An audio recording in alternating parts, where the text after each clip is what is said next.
भगवान ने दुनिया बनाई थी, जीव को धरती पर भेजा था, क्या संदेश दिया?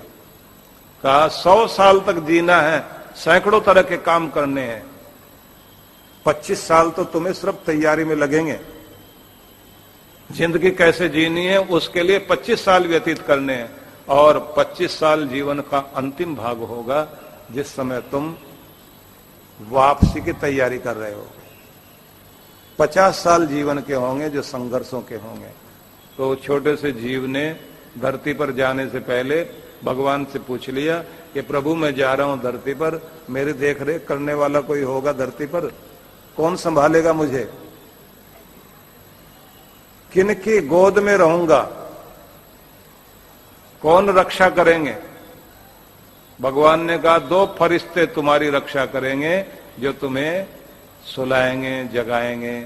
बोले मुझे कोई इलाज की जरूरत पड़े कौन ध्यान रखेगा? चौकीदारी की जरूरत पड़े कौन ध्यान रखेगा?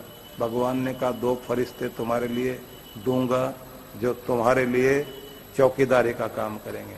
बोले मुझे जमीन जायदाद, खाना पीना, कपड़ा गहना ये सब की जरूरत पड़े तो कोई साहूकार भी दो।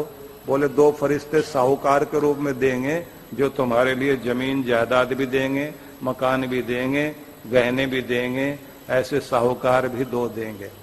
तो फिर इसने कहा कि कोई मुझे शिक्षा दे, पढ़ाए, जानकारी दे। भगवान ने कहा उसके लिए भी 2 फरिश्ते देंगे जो पूरी व्यवस्था करेंगे। ये बोलता चला गया, भगवान बोलते चले गए, 2 फरिश्ते देंगे, 2 फरिश्ते देंगे। आखिर में इसने कहा कि ये सारे फरिश्ते मिलाकर 2000 हो गए। तो 2000 अगर मेरे अकेले के लिए होंगे तो दुनिया में तो भीड़ लग जाएगी। भगवान ने कहा ये 2000 नहीं, ये होंगे 2 ही। एक का नाम मां होगा, एक का नाम बाप होगा, ये दोनों ही तुम्हारे लिए पूरा ध्यान रखेंगे। 2000 के बराबर 2 ही चौकीदारी भी करेंगे, पढ़ाएंगे भी, लिखाएंगे भी, साहूकारी करते करते। ध्यान रख लेना, भगवान ने कह दिया तेरे शौक पूरे होंगे माँ बाप के जमाने में, और गुजारा करेगा अपने जमाने में। जब तो कमाएगा ना तब तो तेरी गुजर बसर ही होगी, और पूरी जिंदगी याद करेगा शौक तो माँ बाप के जमाने में पूरे हुए थे, उसके बाद तो शौक पूरे हुए ही नहीं। क्या हिम्मत रखते हैं माँ बाप, अपने बच्चों के सारे शौक पूरे कराते हैं। तो जब इसने कहा कि 2000 लोग चाहिए एक अकेले के लिए, भगवान ने कहा 2000 के बराबर 2 ही लोग होंगे। तो इसने कहा फिर मैं उनका कर्जा कैसे चुकाऊंगा? जो मेरे लिए इतना करेंगे उनका कर्जा कैसे चुकाऊंगा?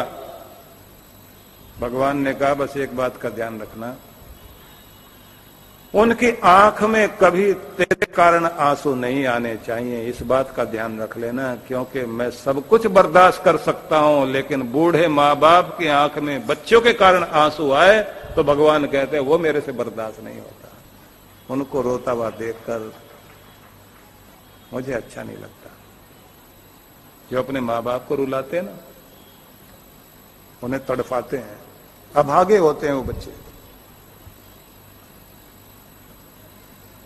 इसने कहा कर्जा चुकाने का तरीका भी तो बताओ भगवान। भगवान ने कहा एक दिन तुम्हें भी फरिश्ता बना दूंगा, जब तेरे बच्चे पैदा होंगे उस दिन तू माँ बाप बनेगा तो भी ऐसा फरिश्ता बन जाएगा, और इसी तरह जैसे तेरे माँ बाप ने किया तो भी अपने बच्चों के लिए करेगा। बस यही है कर्जा चुकाने का तरीका।